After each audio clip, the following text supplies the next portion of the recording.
Hello and welcome. Dr. Andy Rosenfarb here. Today we're going to talk about a new and interesting conversation, your gut microbiome and eye health. Most people don't usually think about gut health when they think about eye conditions, but it's important that we have this conversation so you guys can start to understand the role of gut health and how it can affect your vision. Again, with a lot of these eye conditions, there's no one thing. Like people talk about gut health, they'll talk about blood sugar, we talk about inflammation, we talk about oxidative stress, we talk about circulation, we talk about immune system, nervous system. There's never one thing. It's very seldom that it's one problem. It's a bunch of things going on. So the way we approach this is we look at it like a puzzle, right? It's a puzzle that we want to solve, and there's a lot of different pieces. So there is the microbiome piece. There is your circulation piece. There is the oxidative stress side to it. There is your liver health. There is your inflammatory processes in your immune system. So let's talk a little bit about the microbiome. What is the microbiome? I'm glad you asked. Great question. So the microbiome is a collection of microorganisms that live in your gut, specifically in your large intestine. That's where the majority of these friendly flora or good bacteria are. So the microbiome requires a healthy quantity of healthy flora, probiotics, right? You guys take acidophilus, bifidus, probiotics to support gut health. So the idea here is that we have these friendly flora that can keep our immune system strong and keep us healthy. Now, there are certain things that can destroy these healthy bacteria. So I want to start with that. Like, what can damage them? What could really screw up your gut microbiome? And then we're going to talk about more specifically why it's important, how it affects your vision. So what you don't want to feed your microbiome, and we made this in an earlier post today, are things like high processed, refined, and packaged foods. It's a big no-no because there's a lot of junk in there, a lot of chemicals, and it's pretty hard on the digestive system. Refined grains, especially wheat and gluten. What I want to say about that is it's more of an issue with the GMOs and the genetically modified types of grains, again, especially wheat. We often have our patients do food allergy testing to check and see if wheat is an issue. Of course, you're going to have things like celiac, gluten sensitivities, where it's going to be more of an issue for certain people. But we want to look at that. We want to definitely look at things like, again, refined grains, specifically wheat, but also other grains that you may have food sensitivities towards, or any food sensitivities. Sugars, right? Especially high fructose corn syrup, artificial sweeteners, things like that. It's pretty stressful for the digestive system, especially your microbiome. Yeast, which is the counterpart to healthy bacteria, will thrive on sugar. So the more sugar we have, the more unfriendly flora we're going to have, or bad bacteria or yeast that can accumulate in the gut, and it'll throw off the balance. So we have ultimately will result in too little of the good bacteria and too much of the stuff we don't want in there. Refined oils and fats, especially like soybean oil and corn oil, not good, not really good for the gut. For sure, antibiotics. Antibiotics will wipe out all of your friendly flora, or at least a lot of it. So anytime you're taking antibiotics, for whatever reason, just know that after you finish that, we need to do a kind of like a flora blitz to try to get your probiotics back. So anytime you've finished up with probiotics, you want to make sure that you're going to take a pretty beefy dose of probiotics and flora after that, probably for a good 30 days or so. Certainly drugs, are going to do this. And of course, we're not telling you not to take these meds, but just if you need them, you take them. Don't use them recklessly. And if you do use them, make sure we're replenishing after and taking good probiotic afterwards.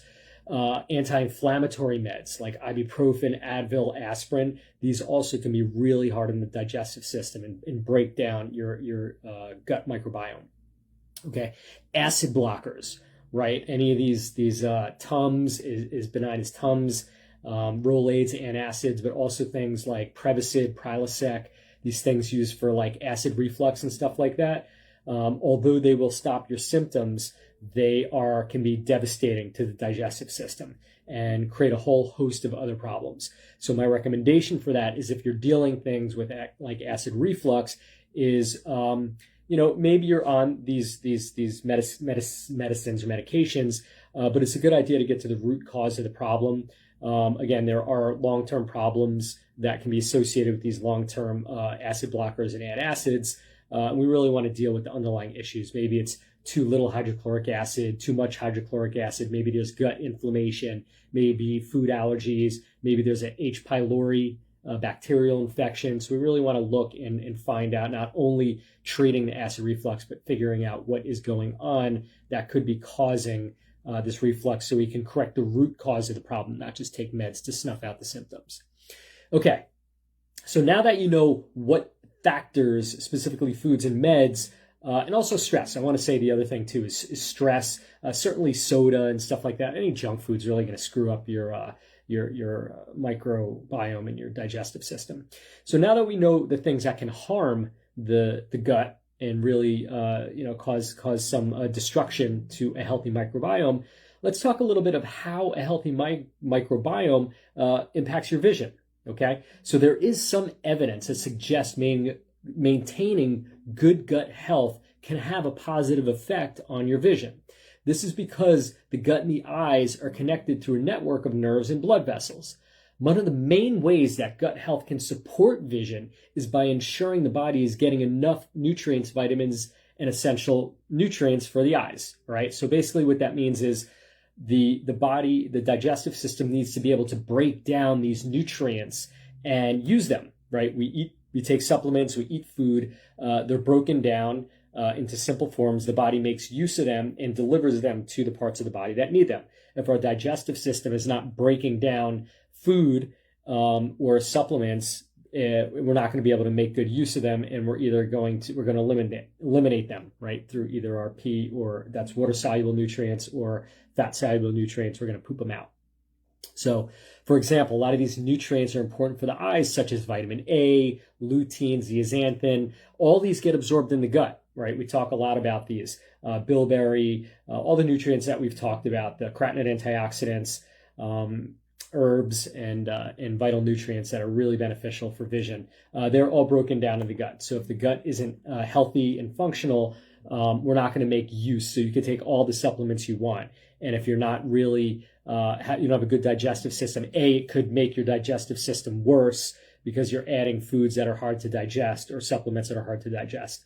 So again, if the gut's not functioning properly, it's not going to absorb these nutrients effectively, which can lead to nutritional deficiencies that can impact your vision, right? Makes sense.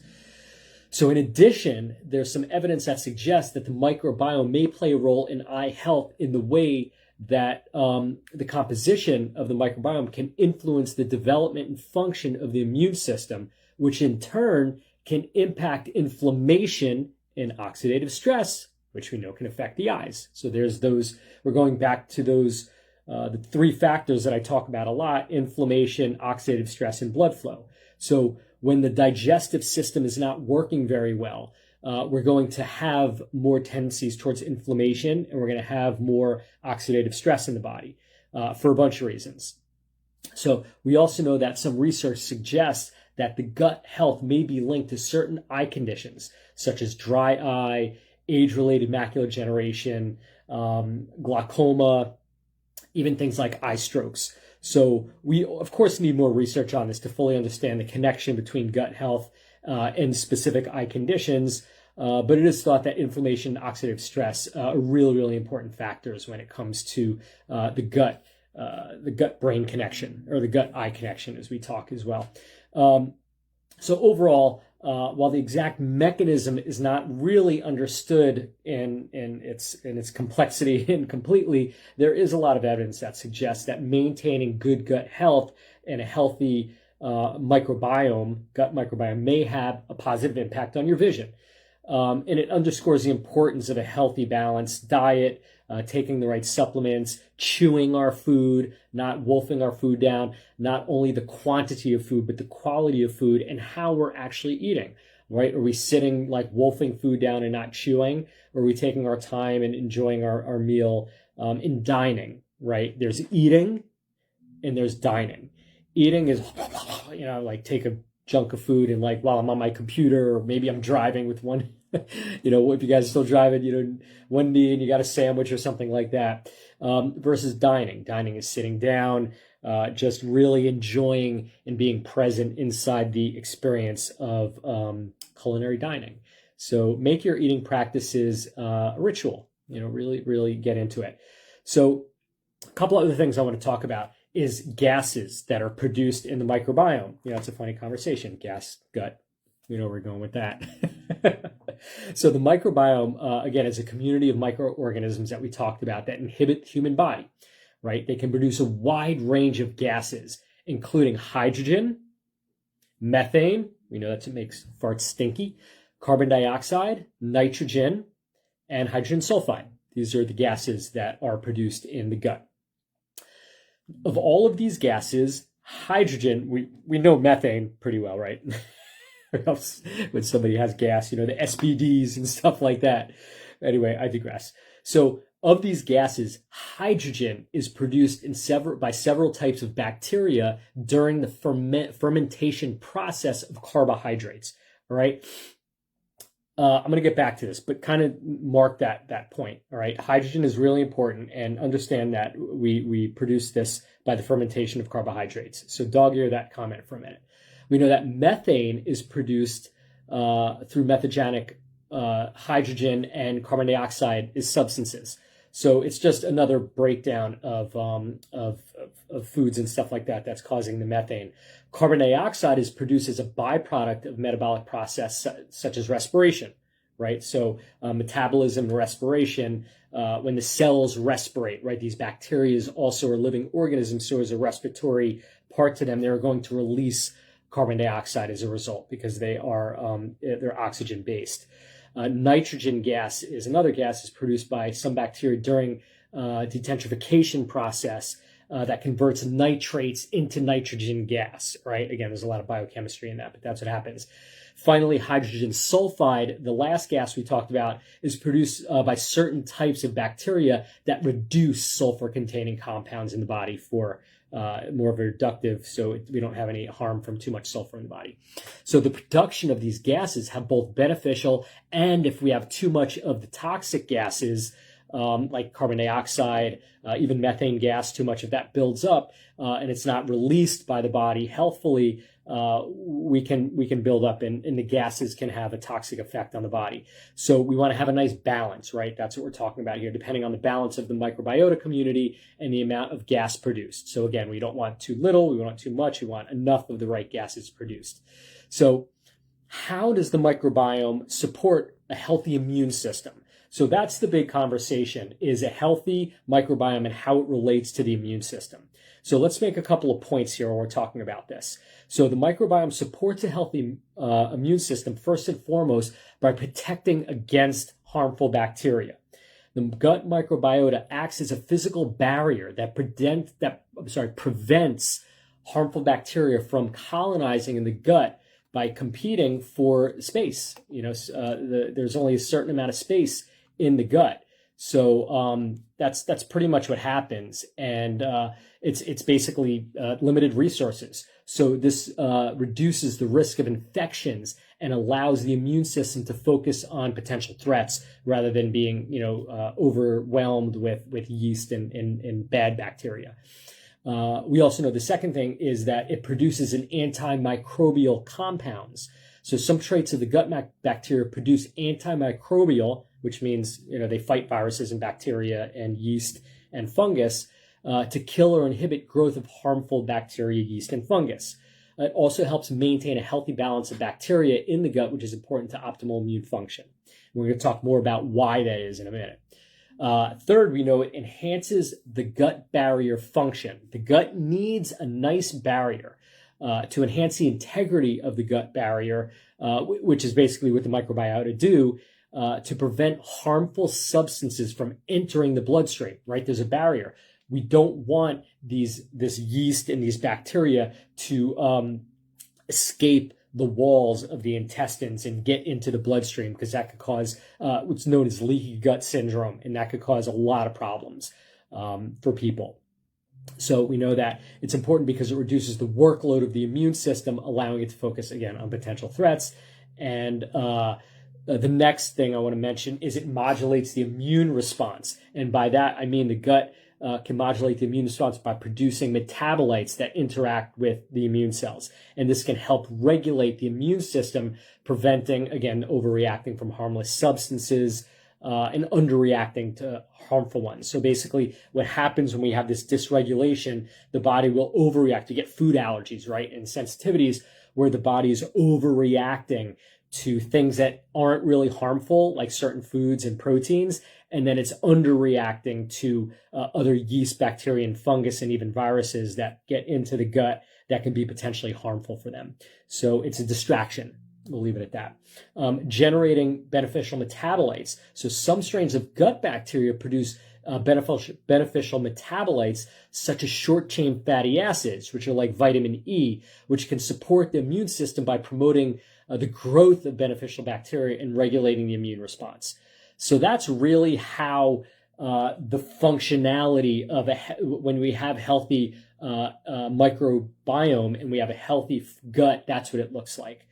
So one of the things I wanted to talk about that I alluded to earlier is the importance of a healthy gut and one of the gases it produces. So the gases that, there's good gas and bad gas.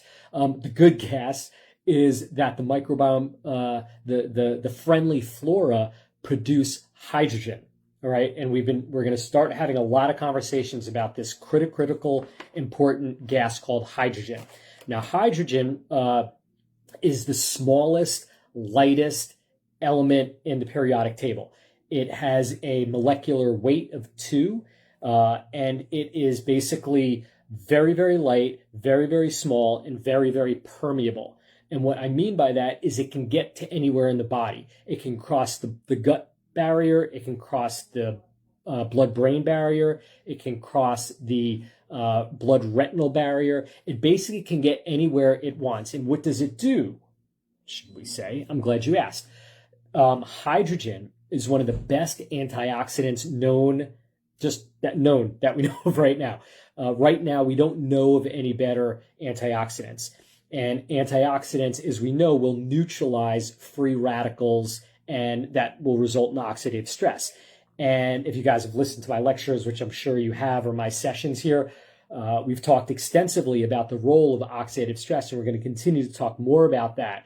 Is one of the leading, if not the leading causes for progressive retinal disease and progressive optic nerve disease and progressive vision loss with things like retinitis pigmentosa, Usher syndrome, Stargardt's, anything in the RP family, rod cone dystrophy, glaucoma, optic nerve atrophy, macular degeneration, eye strokes, NAION, all of these acute or progressive degenerative eye conditions do have some level of oxidative stress going on.